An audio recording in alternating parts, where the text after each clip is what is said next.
2025 წლის პირველ კვარტალში საქართველოში საერთაშორისო ტურისტული ვიზიტების ისტორიული მაქსიმუმი დაფიქსირდა.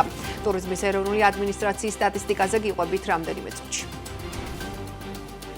ირაკლი კობახიძემ სახელმწიფო გრანტის მართვის სააგენტოს ხელმძღვანელად თამარ ზოდელავა დანიშნა. სააგენტო ახალი სიპია, რომელიც იმ საზოგადოებრივ ორგანიზაციებს დააფინანსებს, რომელთა პროექტები მთავრობის პრიორიტეტულ მიმართულებებში მოხდება. პირველ კვარტალში საქართველოს მოგზაურობიდან 826 მილიონი დოლარის შემოსავალი მიიღო, წლიურად ზრდა 2.3%-ია. ტურისტების შემოსავლებში ყველაზე მაღალი ზრდის ტემპით 74%-ით ისრაელიდან შემოსული ტურისტების შემოსავლები გაიზარდა. მარტში ენერგეტიკულ ბირჟაზე 1799.4 მეგავატ-საათი ელექტროენერგია გაიყიდა. აპრილში 1 მეგავატის საშუალო ფასი 150.79 მიასედი ლარი იყო. მონაწილეება ბირჟაზე ვაჭრობის შედეგად საბალანსო ელექტროენერგიის ფასთან შედარებით დაახლოებით 30.000 ლარი დაზოგეს. საქართველოში ოპერირების 26 წელს მაკდონალდსი 26 ახალი რესტორნით ხვდება. თბილისში მაკდონალდსის ახალი რესტორანი ვაჟა ფშაველას გამზირზე გაიხსნა. შუადღე მშვიდობისა BMG საინფორმაციო სამსახური ბრუნდება პირდაპირ ეთერში, სტუდიაში ელენე გოგბერაშვილი მუშაობს. 2025 წლის პირველ კვარტალში საქართველოში 958.947 ტურისტული ვიზიტი დაფიქსირდა. ტურიზმის ადმინისტრაციის მონაცემებით ეს რეკორდული მაჩვენებელია და ზრდა 2024 წლის ანალოგიურ პერიოდთან შედარებით 2.2%-ია. გაზრდილია საერთაშორისო მოგზაურთა ვიზიტებიც. 2025 წლის პირველ კვარტალში 1.314.828 საერთაშორისო მოგზაურის ვიზიტი შედგა 1.1%-ით მეტი შაშანდელთან შედარებით. ზრდაა ტურიზმიდან მიღებულ შემოსავლებშიც. პირველ კვარტალში საქართველოს მოგზაურობიდან 826 მილიონი დოლარის შემოსავალი მიიღო, რაც წინა წლის ანალოგიურ პერიოდთან შედარებით 2.3%-ით მეტია. ყველაზე მაღალი ზრდა ისრაელიდან შემოსული ტურისტების დანახარჯებში იყო, რაც 114.2 მილიონი დოლარს გაუტოლდა. საერთაშორისო მოგზაურობიდან მიღებულ შემოსავლებში 2025 წლის პირველ კვარტალში ევროკავშირის ქვეყნების წილი 12.9%-ით განისაზღვრა და 103.2 მილიონი დოლარს გაუტოლდა. მაჩვენებელი წლის ჭრილში 4.8%-ით არის შემცირებული. ამასთან 2025 წლის პირველ კვარტალში რუსეთიდან საქართველოში მოგზაურობით მიღებული შემოსავალი 17.2%-ით შემცირდა, თუმცა ამის მიუხედავად რუსეთი კვლავ ლიდერ პოზიციაზეა 151.8 მილიონი დოლარით. საცალო ვაჭრობის სექტორის წარმომადგენლების ნაწილი აცხადებს, რომ მიმდინარე წლის პირველ კვარტალში გაყიდვების კლება ფიქსირდება, რაც მათი თქმით ქვეყანაში არსებულ არასტაბილურ გარემოს უკავშირდება. კომპანიების ნაწილში ამბობენ, რომ ფასდაკლებების მიუხედავად რეალიზაციამ გეგმის მაჩვენებელს ვერ მიაღწია. რიტეილ სექტორის ნაწილი კი დადებით პირველ კვარტალზე საუბრობს, თუმცა ამბობს, რომ არასტაბილური გარემო მათ საინვესტიციო გეგმებისთვის მაინც ხელის შემშლელია. თუმცა შუბაშვილი ესაუბრა კერძო სექტორის წარმომადგენლებს და დეტალებით პირდაპირ ეთერში გვერდება, ნუცა მოგესალმებით. ელენე, მოგესალმებით. გასული თვეების მსგავსად მიმდინარე წელი რიტეილ სექტორისთვის შეიძლება ითქვას, რომ გამოწვევებით დაიწყო და საცალო ვაჭრობის სექტორის წარმომადგენლების ნაწილი შემცირებულ გაყიდვებზე საუბრობს. როგორც მაგალითად, მაღაზია კოტონის რეგიონული მენეჯერი ჩვენთან საუბარში აცხადებს, ქვეყანაში შექმნილი არასტაბილურობის ფონზე მათი მაღაზიის შემთხვევაში პირველ 3 თვეში გაყიდვები დაახლოებით 13%-ით შემცირებული, ხოლო მომხმარებელთა რაოდენობა და ნაკადი 25%-ით. კომპანიაში ამბობენ, რომ არასტაბილური ვითარების ფონზე მომხმარებელთა ქცევა შეიცვალა და ახლა ისინი უფრო ნაკლებს ხარჯავენ გასულ პერიოდთან შედარებით. ასევე ნეგატიურ ტენდენციაზე საუბრობენ ICR ჯგუფში, სადაც ამბობენ, რომ იანვარ-მარტში მათ ჯგუფში შემავალ მაღაზიებში დაგეგმილზე 10%-ით ნაკლები გაყიდვები ჰქონდათ და ზოგადად შემცირებულია მაღაზიებში მომხმარებელთა ნაკადებიც. საშუალოდ რო ავიღოთ იანვარი, თებერვალი, მარტის ჩვენი გაყიდვები იყო -13% საშუალოდ შედარებით შარშანდელთან, იგივე პერიოდს გულისხმობ. რაც შეეხება თვითონ ესე ვთქვათ, მომხმარებლის რაოდენობას, მომხმარებლის რაოდენობამაც ასევე დაიკლო, საშუალოდ 25% ამ პირველი კვარტლის. ჩვენი ვარაუდით, ამ მოვლენებმა ძალიან იქონიეს, ესე ვთქვათ, დიდი ზეგავლენა და ის უკვე დაგვეტყო ნოემბრის თვიდან მოყოლებული, ასევე ძალიან დაეტყო დეკემბერსაც, ახალ წელსაც, ეგრეთი ახალი წელი ნამდვილად არასდროს არ მქონია, არც პანდემიის დროს აღნიშნა. და რა თქმა უნდა ამ წელშიც გადმოვიდა კვლავ გრძელდება ანუ ჩვენ ვარაუდობთ რომ ეს არის მიზეზი ტურისტების სიმცირის გამო ის რომ იკავებენ თავს ესე ვთქვათ ქვეყანაში არსებული არეულობის გამო ჩამოსვლას. პირველი კვარტალი საკმაოდ ვთქვათ რთული იყო, იმიტომ რომ იცით რომ ძირითადად სეილის პერიოდის მოიცავს და მოგვიწია უფრო მეტი ფაზაკლების დათმობა და მიუხედავად მაგისა დაახლოებით 10%-იანი კლება ჰქონდა იმასთან მიმართებაში, რაც დაგეგმილი ჰქონდა. აპრილი რთულად დაიწყო, ვფიქრობ რომ რთული იქნება მეორე კვარტალი. ლარის კურსზე ვაპილირებთ და ლარის კურსი დღეს იმდენად პრობლემა არ არის, რამდენად წყილველი თუნდაც მოსახლეობაში. ისე გამომდინარე რომ მოსახლეობას შემოსავალი უმცირდება, ინფლაცია რეალურად იზრდება და ჩვენ როცა ვაკვირდებით ჩვენ აღვიწყავთ შემოდინებას მოხმარების მაღაზიებში და ანუ საკმაოდ შემცირებულია. დადებით ტენდენციებზე საუბრობენ სინემი რითეილში, რომელიც არაერთ ცნობილ ბრენდს აერთიანებს. კომპანიის დირექტორი რეზო მაღალაშვილი აცხადებს, რომ მათი მაღაზიების და ჯგუფის შემთხვევაში პირველ კვარტალში გაყიდვები დაახლოებით 15%-აა გაზრდილი, რაშიც წვლილი შეიტანა როგორც მომხმარების რაოდენობის ზრდა, ასევე დანახარჯების გაზრდამაც. თუმცა გაუმჯობესებული გაყიდვების მიუხედავად რეზო მაღალაშვილი ამბობს, რომ ზოგადად ქვეყანაში შექმნილი არასტაბილური გარემო მათ საინვესტიციო გეგმებისთვის მაინც ხელის შემშლელია და მათ გარკვეული საინვესტიციო პროექტები უკვე მომავალი წლისთვის გადაავადეს. პირველი კვარტალი კარგი გამოდგა, ჩვენ მოლოდინებს გადააჭარბა, ჩვენ არ ვარაუდობდით 5%-ზე მეტ ზრდას, როდესაც 2025-ს გეგმავდით, თუმცა 15% არის გაუმჯობესება შარშანდელ ანალოგიურ პერიოდთან შედარებით. უფრო მოლოდინებზე აისახება და არა რეალურ შედეგებზე, შედეგები კარგია. მოლოდინებზე რატო საუბრობ? იმიტომ რომ იგივე დიდი პროექტები ვადაში გადავწიეთ, რომ დაველოდებით სიტუაციის დასტაბილურებას, თუმცა შედეგები კარგი არის. ბათუმში განსაკუთრებით კარგი შედეგებია, თუ ქვეყანაში სადღაც 15%-ია ზრდა, ბათუმში 35% არის, რაც პრინციპში ახალ სავაჭრო ცენტრებში როგორც წესი ორნიშნა ზრდა ნორმალური მაჩვენებელია, თუმცა 35%-ს არ ველოდით ნამდვილად. რითეილ სექტორის წარმომადგენლები აცხადებენ, რომ მათ მიუხედავად რთული პირველი კვარტალისა, მაინც მოლოდინები აქვთ, რომ შეიძლება უკვე შემდგომ თვეებში, მათ შორის ზაფხულის პერიოდში, ტურისტული ნაკადების გაზრდის ფონზე გააქტიურდეს გაყიდვების დინამიკაც. მადლობა ნუცა, რითეილ სექტორში არსებულ ტენდენციებზე ნუცა შუბაშვილი საუბრობდა. პოზიტიური მოლოდინებია ფოთის პორტში. პირველი კვარტლის მონაცემები ცხადყოფს, რომ ბოლო 4 წლის განმავლობაში წელს პირველად ფოთის პორტმა კონტეინერების ყველაზე მეტი რაოდენობა დაამუშავა.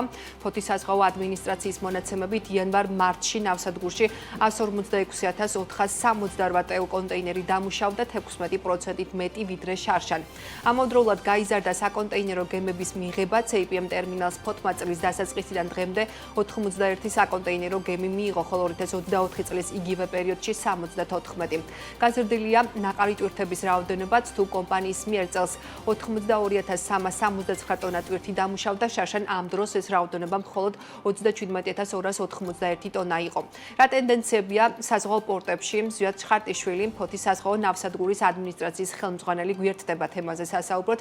მოგესალმებით ზვიად, პირველ რიგში ძალიან დიდი მადლობა თქვენი დროისთვის. მოგესალმებით. ბატონი ზვიად, ასევე გილოცავთ დღესასწაულებს. პირველ რიგში მინდა გკითხოთ პირველი კვარტლის მონაცემებზე. საკმაოდ პოზიტიური დინამიკა ჩანს პირველი კვარტლის მდგომარეობით. როგორც ხედავთ, 16%-იანი ზრდა იყო კონტეინერების დამუშავების მიმართულებით. საინტერესოა, რას უკავშირებთ თქვენ ასე ვთქვათ, ესეთ აქტიურობას პირველ კვარტალში და რამდენად გაგრძელდა უკვე ესეთი ზრდის ტემპი უკვე აპრილში, როგორი იყო მიმდინარე თვის ტენდენციები ამავდროულად? დიახ, მე მახსოვს ბოლოს, როდესაც ჩვენ გქონდა ჩართვა და შევაჯამეთ 2024 წელი, ჩვენ საკმაოდ პოზიტიურად დავასრულეთ, რომ ჩვენ გქონდა მოლოდინი გაიზრდებოდა ნაკადი, მიუხედავად იმისა, რომ თქვენ ნახტენები იყო 8%-იანი კლება იყო 2023 წელთან შედარებით და მაშინაც აღნიშნეთ, რომ 75%-იანი მატებასთან შედარებით ესეც თქვა მატებაც შეიძლება ჩაითვალოს 2022 წელთან. მართლაც ზუსტად განხორციელდა პროცესები, როგორც ჩვენ დავგეგმეთ, საკმაოდ ინტენსიურად დაიწყო პირველი კვარტალი. 16%-იანი ზრდა გვაქვს ჩვენ კონტეინერების დამუშავების მაჩვენებელში, ანალოგიურად შარშანელის ანალოგიურ პერიოდთან შედარებით, აგრეთვე რაც შეეხება ნაყარტვირთებს, ორჯერ არის და ორზე მეტად არის გაზრდილი ნაყარტვირთების რაოდენობა დამუშავებული, აგრეთვე გემების მიღების რაოდენობა ჩვენ საკმაოდ დატვირთული პირველი კვარტალი გქონდა და მოლოდინი გვაქვს რომ გაგრძელდება მატება და ჩვენ აუცილებლად გავამკლავდებით ამ წელსაც ჩვენ მომატებულ მოცულობას. აი აპრილის სტატისტიკაც მართალია ჯერ შეჯამებული მონაცემები არ გექნება, თუმცა აი თვის დასაწყისიდან რამდენად ჩანს რომ ეს მდგრადად იზრდება რეალურად აი ეს ტვირთნაკადები ფოთის სპორტში. დიახ, მზარდია, შეიძლება მეტნაკლებად სეზონთან დამოკიდებულიც იყოს, რადგან სეზონურობასთან არის რიგ შემთხვევებში კავშირში, მაგრამ აპრილის მონაცემებსაც რო გადავხედოთ, მზარდია. ჩვენ აგრეთვე მე გვექნება ჩართოს შევაჯამებ კიდევაც, როდესაც გადმოიგზავნოთ უკვე მეორე კვარტლის მონაცემებს, მაგრამ მოლოდინი საკმაოდ პოზიტიური გვაქვს. კი ბატონო, ანუ ამ პოზიტიური მოლოდინების საფუძველი არის თუ არა მათ შორის ის კონტრაქტები, რაც ექნება პორტს ასევე უკვე გაფორმებული პარტნიორებთან, ანუ შესაბამისად მინდა გკითხოთ, მართალია ჯერ წინწრებით რთულია გარკვეულ პროგნოზებზე საუბარი, თუმცა გარკვეული გათხრები გექნებათ გაკეთებული, ელოდებით თუ არა შემდგომ თვეებშიც ზრდას და საერთოდ ჯამში როგორი სურათი შეიძლება შეიქმნას აი ამ საზღვაო გადაზიდვების სექტორში. დიახ, ბოლო წლის განმავლობაში ჩვენ ვიყავით მუდმივად გამკლავების პროცესში, იმიტომ რომ არაპროგნოზირებადი ზრდა იყო. თქვენ გახსოვთ, ერთი თვის უკან ჩვენ ჩავატარეთ APM ტერმინალზე იყო სპონსორი ამ ღონისძიების შავი ზღვის ფორუმი. აბსოლუტურად ყველა საზღვაო ხაზები იყო წარმოდგენილი, ჩვენი პოტენციური პარტნიორები, არსებული პარტნიორები, ჩვენ მქონდა პორტ ტური, გავაცანით ჩვენი სიმძლავრეების თაობაზე ინფორმაცია. ჩვენ მათ გარანტიები მივეცით, რომ ჩვენ დამატებით ნაკადებს მომემსახურებოდით და რაც არის ყველაზე მთავარი. როდესაც პორტს აქვს გამოცხადებული სიმძლავრე, თქვა 550,000 TEU კონტეინერის გამტარუნარიანობა და დაამუშავა 592,000, ყოველთვის ყველა პარტნიორი პირველ რიგში სვამს კითხვას და ეს არის პიკი, თუ თქვა არის კიდევ რაღაც შანსი გაუმჯობესების, ჩვენი განცხადებაც ნახეთ, რომ არა მხოლოდ გარანტიებს ვაძლევთ რაღაც საკუთარი გამოცდილებით ჩვენ შევისყიდეთ დამატებით ტერიტორია.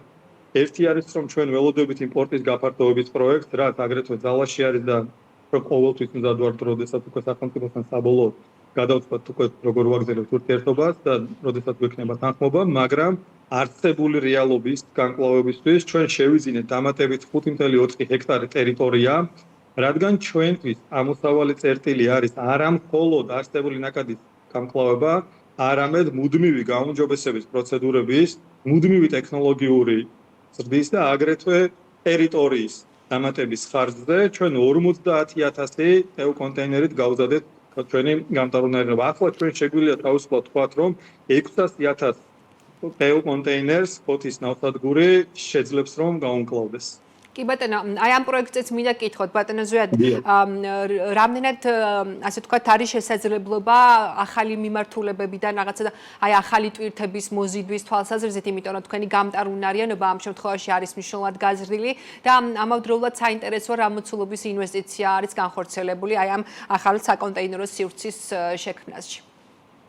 დიახ, ანუ რაც შეეხება ინვესტიცია ჯერჯერობით დასრულებული არ არის. სრულად ჩვენ რა ინვესტიციას უნდა ჩავდოთ ამ ახალ ტერმინალთან დაკავშირებით, როდესაც ჩვენ დავასრულებთ, აბსოლუტურად ყველაფერზე ძალიან გამჭვირვალე პროცესი არის და ჩვენ გაცნობებთ. საწყის ეტაპზე შევიძინეთ, ახლა შემოღობა განხორციელდა, მინიმალური პროცედურები ჩვენ პირველი ნაკადი მივიღოთ.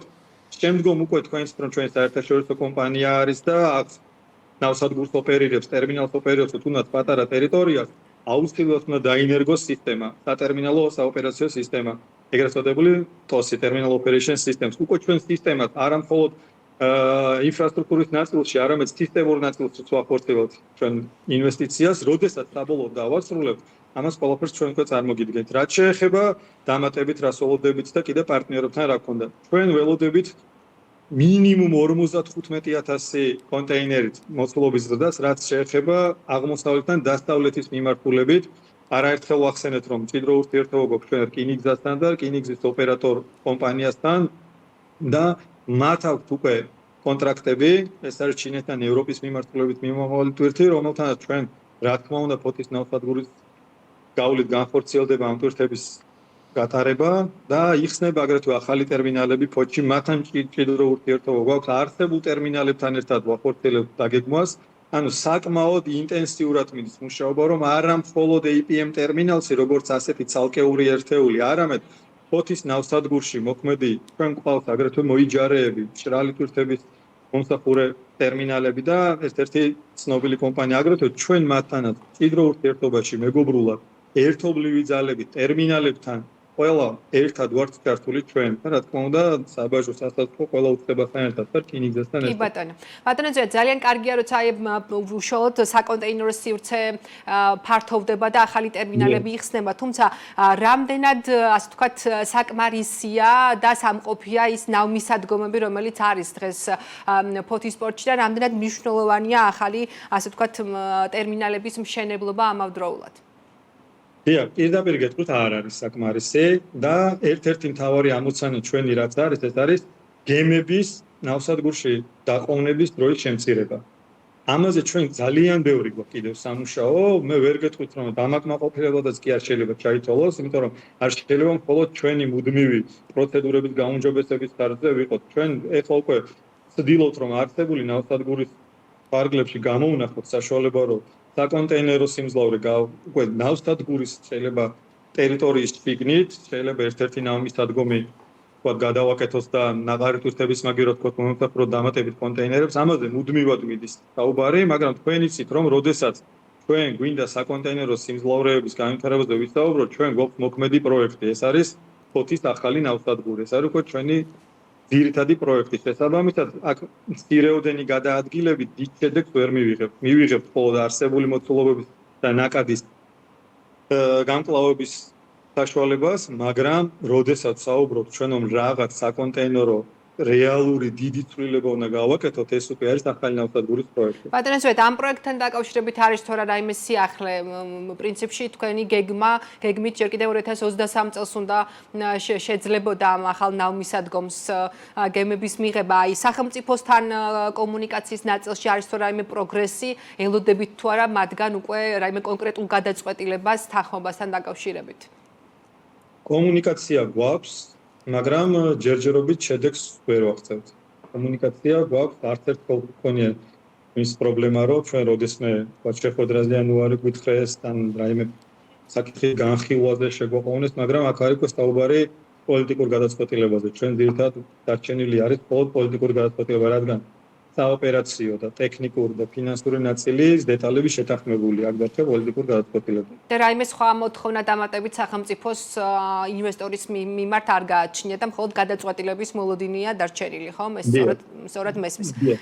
კი ბატონო, ბატონო ზვიად, შუადერეფნის როლზეც უნდა გკითხოთ ჩვენ აი ამ გადაზიდვების სექტორზე საუბარი ჯერ კიდევ დღეს დილით საქმიანი დილიდან დავიწყეთ. ჩვენი ერთ-ერთი რესპონდენტი ასევე აღნიშნავს, რომ ძალიან მნიშვნელოვანია მიუხედავად იმისა, რომ მოკვეთილია შუადერეფნის როლი და მათ შორის საქართველოს ასე ვთქვათ წვლილი და როლი აი ამ შუადერეფანში ძალიან მნიშვნელოვანია რომ რაღაცა ეს ტვირთნაკადები იყოს მდგრადი და შევინარჩუნოთ მოკლედ ეს ინტერესი ამ დერეფანში. იმიტომ რომ მათ შორის მიდის საუბარი სამხრეთის ალტერნატიული დერეფანის შექმნაზე და გააჩნია როგორ შეიძლება დაალაგდეს აზერბაიჯანის სომხეთ-თურქეთის ურთიერთობები. შესაძლებელია რომ პირდაპირ სომხეთის გავლით და თურქეთის გავლით მოხდეს გარკვეული ტვირთნაკადები ევროპაში, ისე რომ ამ ტვირთებმა გვერდი აუაროს საქართველოს, ხო? აი მთელი ამ პერიოდის განმავლობაში ჩვენ მუდმივად საუბრობთ ამ შუადერეფნის როლზე. აი დღეს რა კეთდება იმისთვის, რომ სწორედ ასე ვთქვათ რენტაბელურობა გაიზარდოს ამ დერეფნის და კომერციულად საინტერესო იყოს ის ტვირთმფლობელებისთვის,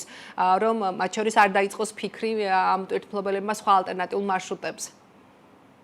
ძალიან საინტერესო ეტაპზე ვართ ჩვენ, რადგან რეალურად საქართველოს და საქართველოს გამავალი ეგრეთ წოდებული შუადერეფანი ყოველთვის იყო კარგი ალტერნატივა და ეს არის თავარი რაც აქვს ამ დერეფანს, ეს არის სტაბილურობა.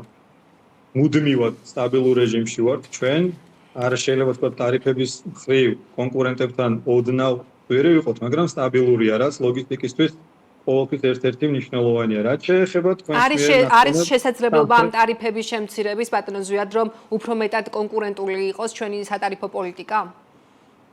რა თქმა უნდა, ყველაფერი არის შესაძლებელი, ამისთვის საჭირო არის, რომ როდესაც გზას გაიკვლევენ, უკვე სახელმწიფოები ერთმანეთთან, დერეფნის მონაწილე აბსოლუტურად ყველა სახელმწიფო, მას შემდეგ უკვე კერძო სექტორი უნდა იქნას დაშვებული ბაზარზე და როდესაც კერძო სექტორი გადაიბარებს უკვე ძირითად ნაწილს, აქ უკვე საუბარი გვექნება ჩვენ ტარიფების შემცირებაზე, ხარისხის გაუმჯობესებაზე, რადგან აქ იქნება კონკურენცია, და შეიქმნას კონკურენცია. დღეს არ არის ასეთი მძაფრი კონკურენცია, იმიტომ რომ სახელმწიფო ოპერატორები არიან ჩართული, მაგრამ თქვენ კარგ საკითხს შეეხეთ, ეს არის სამხრეთ დერეფნის საკითხის გააქტიურება. ალბათ მე ვთვლი, რომ ეს საკითხი ჩვენ უფრო გაგვაერთიანებს და მეორეს უფრო გამოგვაფხიზლებს.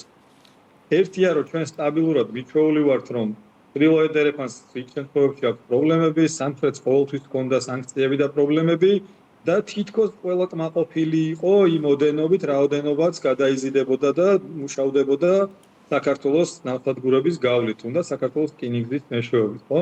აქ თითქოს ყველა კმაყოფილი იყო, მაგრამ გადის დრო, ინფრასტრუქტურა ამორტიზირებას ექვემდებარება, გასაუმჯობესებელია მოძრავი შემადგენლობა, აგრეთვე ის ურთიერთობები, რაც ჩვენ გვქონდა, უფრო მჭიდრო გახდება. მე ვთვლი, რომ გამოგვაფხიზლებს და როდესაც ერთ-ერთი ჩვენი ყველაზე ძლიერი და სტაბილური დერეფანი გამოფხიზლდება და ყველა მოთამაშე მივხვდებით, რომ ცალ-ცალკე ჩვენ ვერ ვიქნებით ძლიერი, არამედ ერთად უნდა განვახორციელოთ აგეგმოს და ოპერირებას, მე მგონია, რომ გამოფხიზლდებით. ან ეხლა ვარ ჩვენ რაღაც კმაყოფილების პროცესში ვარ და ეს გამოგვაფხიზლებს ჩვენი ინიციატივები, რომელიც არა მხოლოდ თურქეთის, სომხეთი, აზერბაიჯანზე, არამედ ცალკე თუნდაც თურქეთის ნავსადგურების გაუმჯობესებაზე მიდის საუბარი, ახალ ნავსადგურების მშენებლობაზე მიდის, თურქეთის რკინიგზის მშენებლობაზე მიდის საუბარი. ეს ყველაფერი ჩვენ ერთის მხრივ უნდა გვაფხიზლებდეს და მეორე მხრივ უნდა გვაფიქრებდეს, რომ რა გავაკეთოთ ერთობლივად, რომ გავაუმჯობესოთ აბსოლუტურად ყველა მოთამაშე.